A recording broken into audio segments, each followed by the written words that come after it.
राम राम जी सबको। आपका दिन मंगलमय हो। मैं ईश्वर से कामना करती हूँ आप हमेशा खुश और स्वस्थ रहें। आज हम बात करेंगे मसूड़ों के दर्द के बारे में। मसूड़ों में दर्द क्यों होता है और उसे ठीक कैसे कर सकते हैं। तो जैसे कि मसूड़ों में होता क्या है, कई बार तो जो हम भोजन खाते हैं उसमें जैसे जीरा जो हमारा होता है उसके ऊपर तीखी सुई सी होती है, छोटी सी, उसका बाल, और उसके जैसा कोई भी कचरा हो, धनिए का जैसा या कुछ और। कई बार तो वो मसूड़ों पे चुभ जाता है जिसकी वजह से गांठ सी बन जाती है, पस सा गिर जाता है और हम टेंशन में आ जाते हैं कि ये फफोले में रस्सी कैसे गिर गई, ये फोला कैसे हो गया। वो मसूड़े में वैसे ही होता है, ठीक जैसे हमारे हाथ पैरों में ये कांटे वगैरह चुभने पे यदि हम उसी टाइम ना निकालें तो थोड़ा पस सा गिर जाता है और जब हम इसको अच्छे से दबाते हैं तो वो झटके से बाहर निकल जाता है पस और जो कांटा होता है। उसी तरह से मसूड़ों में कई बार हो जाता है जिसकी वजह से ये छाला सा और उसमें पस और खून भर जाता है। तो आप ध्यान रखें इस चीज़ का, अच्छे से ब्रश मंजन करें। तो यदि ये समस्या है ऊपर की तो ये नहीं होगी। दूसरा, कई बार मसूड़ों के अंदर पस भर जाता है, तो वो कैसे भरता है? वो भरने का कारण होता है मसूड़ों और दांतों की अच्छी पकड़ ना होना, मसूड़ों का कमजोर होना। तो उन्हें हम कैसे ठीक कर सकते हैं? उन्हें ठीक करने के लिए हमें करना क्या है, यदि मसूड़ों में ये दिक्कत रहने लग गई है और एज के अकॉर्डिंग अगर आप 35-40 प्लस हैं तो ब्रश हो सके तो कम करें और मंजन का इस्तेमाल ज़्यादा करें, दांतुन किया करें। और बच्चे तो इस चीज़ को मानते नहीं हैं, कहना नहीं मानते। उन्हें तो ब्रश भी कर ले तो ठीक है, वो भी कह के करवाना पड़ता है और एक बार करने लग जाते हैं तो उन्हें ब्रश की आदत बन जाती है, वो मंजन और दांतुन नहीं करते। लेकिन जो हमारे बुजुर्ग थे उस टाइम ये ब्रश नहीं था, कोलगेट का प्रचलन नहीं था, कोलगेट दांतों के लिए खराब करती है, तो वो उस समय दांतुन ही करते थे। आपने देखा होगा, नीम की आई तो नीम की कर ली, बबूल की आई तो बबूल की कर ली, तो ये बहुत अच्छी चीजें थी। तो इस तरह से आप दांतुन किया करें, बबूल की कर ले, नीम की कर ले, नहीं तो दांतों के लिए सबसे अच्छा है अपामार्ग।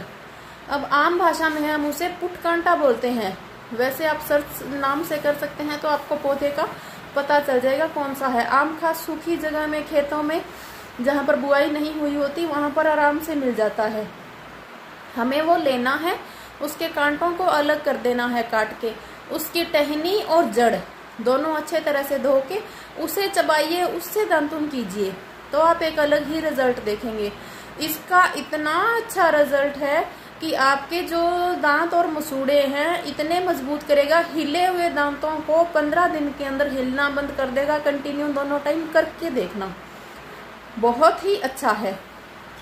अब बात रही उसके रस की कि यदि उसको सारा थूकें, यदि थोड़ा बहुत निकला जाए तो उसके क्या नुकसान है। आपको बता दूं, उसे उसका कोई भी नुकसान नहीं है। उसकी बहुत सी दवाएं बनती है खाने के लिए, अगर हल्का फुल्का रस पेट के अंदर चला गया कोई नुकसान नहीं होगा। ना गर्म है ना ठंडा है, अपना एक अलग ही औषधीय गुण रखता है।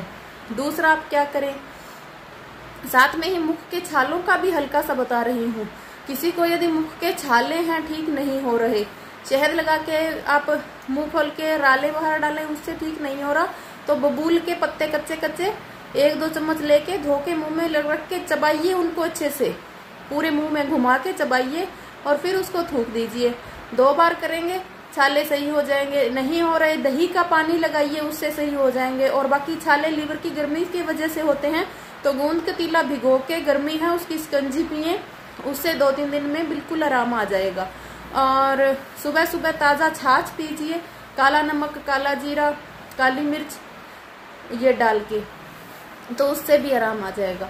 मसूड़ों की बात करें तो आपको बबूल की दांतुन, नीम की दांतुन, बबूल के पत्ते चबाना, अपामार्ग का जो पौधा है जिसे हम पुटकांटा बोलते हैं, उसका तना और जड़ अच्छे से धो के उससे मंजन करें।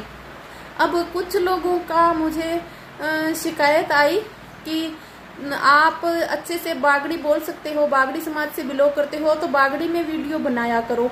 तो लोग बागड़ी का आजकल ज़्यादा सपोर्ट कर रहे हैं, तो उसमें मैं सभी का वहम दूर करना चाहती हूँ। हाँ, मैं बागड़ी कल्चर से बिलोंग करती हूँ, बागड़ी बोलती हूँ, बागड़ी कल्चर को सपोर्ट भी करती हूँ, लेकिन बोलना इसलिए नहीं स्टार्ट किया क्योंकि मैंने हर वीडियो में लगभग आपको बताती हूँ, मेरा मकसद ये रहा है कि मैं ज़्यादा से ज़्यादा लोगों को फ़ायदा हो सके।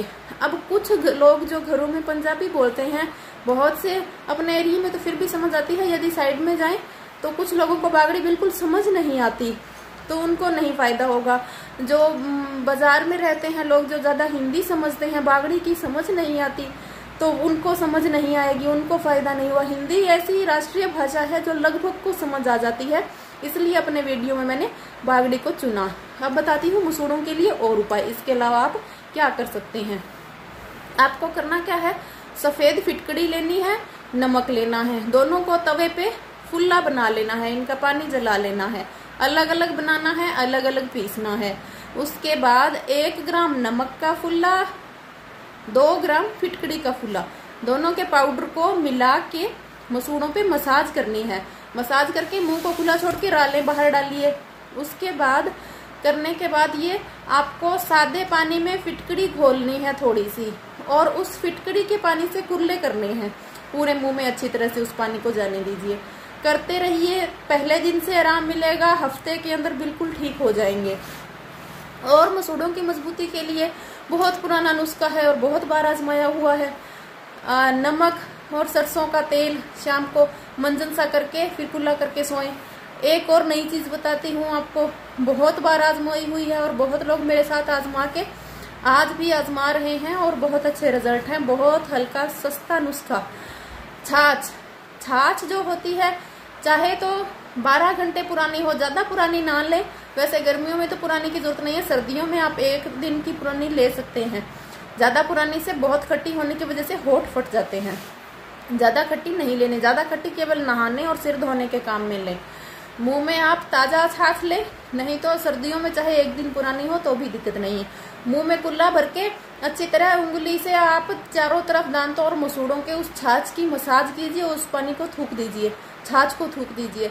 आप थूकेंगे तो देखेंगे छाछ बिल्कुल पीली हुई होगी और मुंह में फ्रेशनेस आप सोच भी नहीं सकते। सबसे सस्ता, सरल, टिकाऊ उपाय। लेकिन मसूड़ों के लिए आपको बताया, नमक और सरसों का तेल, फिटकड़ी और नमक के फुल्ले, फिटकड़ी के कुल्ले, और अपामार का तना और जड़ जिसे हम पुटकाटा बोलते हैं, बबूल की दांतुन, नीम की दांतुन, छालों के लिए बबूल के पत्ते चबाने, दही का पानी लगाना, शहद लगाना। यह तो लगाने के लिए ठीक होने का, लेकिन लीवर की गर्मी शांत करने के लिए गूंद कतीला भिगोकर पिए, स्कंजी पिए, छाछ पिए, गन्ने का रस पिए, लौकी का जूस बना के पिए। ये सब चीजें आप करें, दांतों मसूड़ों की दिक्कत ठीक होगी, साथ के साथ छाले भी सही होंगे। और एक सबसे जरूरी बात, बच्चों को तो अभी से आदत डालें और जो बड़े हैं अपनी आदत सुधारें। जितनी भी बार दिन में बाथरूम करें, फ्रेश हो, पूरे जाड़ और दांत अच्छे से बंद करके बैठना है, बिल्कुल आदत बना लें। अब कहते हैं आदत नहीं बनती, तो आदत तो देखिए आप बार बार इसको याद करें या जो भी करें, आदत बनाएं। बच्चों को भी बोलें तो आपको दिन में बच्चों को बोलने से आदत अच्छे से बन जाएगी, क्योंकि जब आप बच्चों को बोलेंगे तो बार बार बोलेंगे तो आपको भी अपने लिए याद रहेगा। बच्चों को तो 5-7 दिन बोलो, आदत बन जाएगी। साथ ही अपनी आदत बनाएं ताकि पूरे जीवन आपके दांत खराब ना हो। तो ये सब करना है। अपना ख्याल रखें, शेयर सब्सक्राइब करना ना भूलें, साथ बने रहें। धन्यवाद।